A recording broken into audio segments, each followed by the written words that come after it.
Hello, welcome to our presentation. My name is Zahra Sadat Hosseini and currently I'm a Master of Interior Design program at Oklahoma State University with background in architecture. Hi, my name is Hayden McAfee. I'm a master's student in the Interior Design program in the Department of Design, Housing, and Merchandising at Oklahoma State University. Together, we've been working with Dr. Habatala Nazmi, who is an assistant professor here in the Interior Design department. In this presentation, we're going to talk about the influence of the indoor environment on the creative design process. Although there is no universally agreed upon definition of creativity in literature, most definitions include novelty and appropriateness. According to Stevenson, creativity is the use of skill and imagination to produce something new or to produce art. In Oliver's view, creativity is a personal innovation that involves taking risks and promoting the holistic idea to appear logical when surrounded by complexity. Research in creativity shows that it is not a gift that certain people possess, nor is it inherent. In Starko's perspective, learning is a creativity process in which students make information meaningful by connecting previous knowledge and new knowledge in a personalized way. Unfortunately, the majority of school environments actively discourage creative expression, and many do not even support it. In this regard, Torrens considers the personality traits, including seeking, questioning against mysterious situations, and the courage to provide new answers required for creativity. In his opinion, these attributes underlie creativity, and any action that enhances the attributes drives one to greater creativity. Creativity is considered as central in the development of the 21st century knowledge society. While education is one of the key components in fostering creative skills, according to Vighetto, the common goal of educational institutions is to develop students' creativity in preparation for uncertain futures. In this regard, Azamati stated that learning is influenced by the environment, and the environment itself is made up of elements that have different qualities and attributes that are relevant to each other and promote creativity in students. Meanwhile, creativity represents one of the key elements of architectural design, which is an essential element of the design process. In this regard, Garati claimed that design studios specifically are different from other theoretical classrooms. Design studios require students to use their imagination and creativity in order to be interactive and creative enough to achieve success in their design process. William et al. Also stated that architecture students are expected to think in a creative way and create a design that is both creative and functional. Students of architecture should be able to demonstrate creativity as a necessity skill to succeed. Based on Feldhausen and Go, different creativity concepts can be divided among 4 categories consisting of person, product, process, and environment, which can shape axes for researchers who are interested in the developmental process of creativity. In this regard, Sternberg suggested that the learning environments provide potential for creative behavior.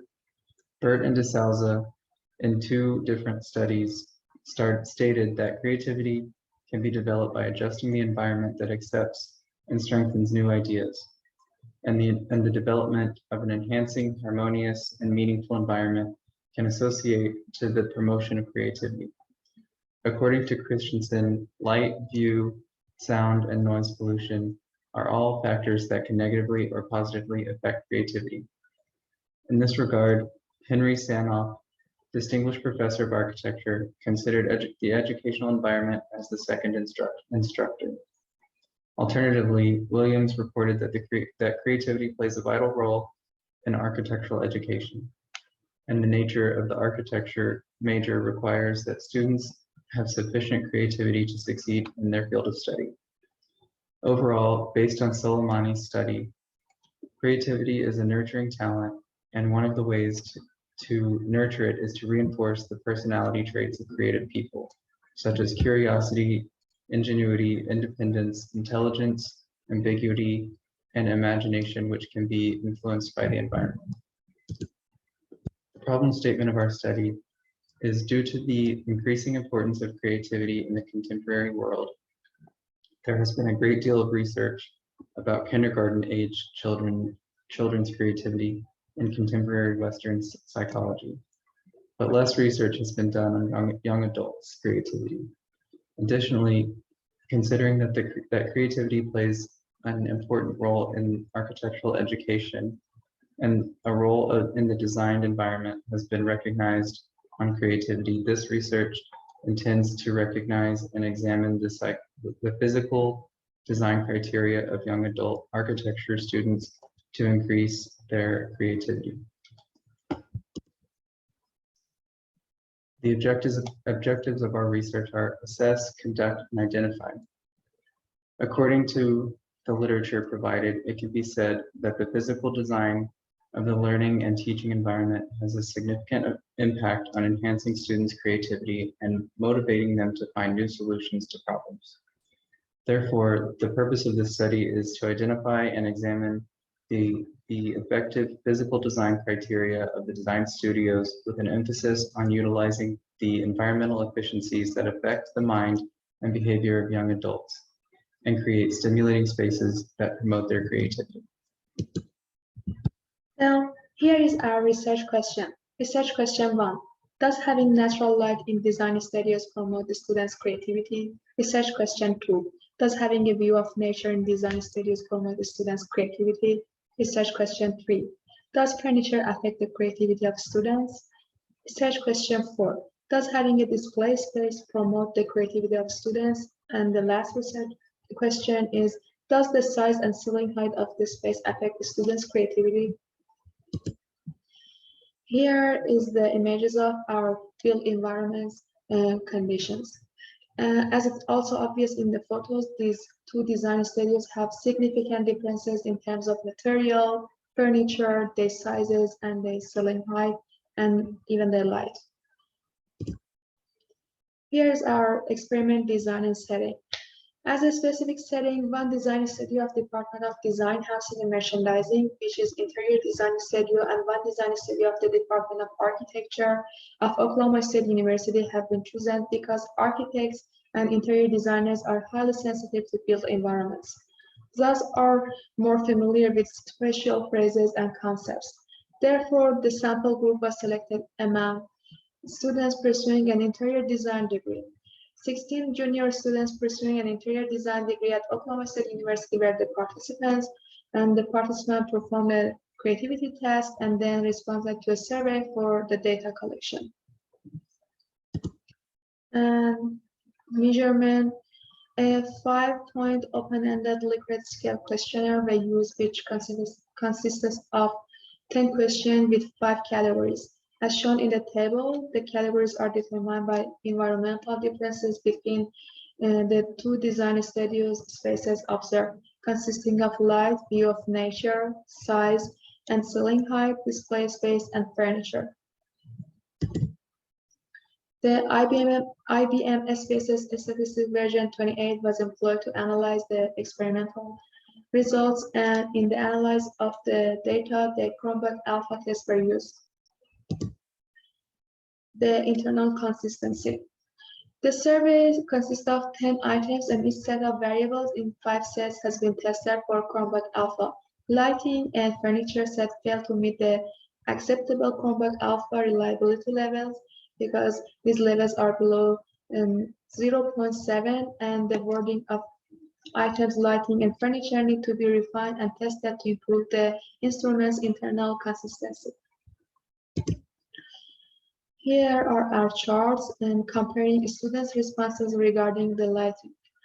Most participants agreed that lighting is an important aspect of design studios environment, and however, 25% of the participants thought that the ARC studio lighting was insufficient. And comparing the students' responses regarding view to the nature and natural elements. All participants agreed that access to outdoor views is important and achieved in both studios. Here we have the charts for comparing students' responses regarding form of the spaces. And as you can see in the chart, most participants mentioned that the form of the spaces of the design studios is important. About 13% of participants disagree or hold a neutral opinion in regards to the form of the spaces in both design studios. And here are the charts for the comparing students' responses regarding display spaces. Well, most participants thought that design students would benefit from the presence of the display spaces.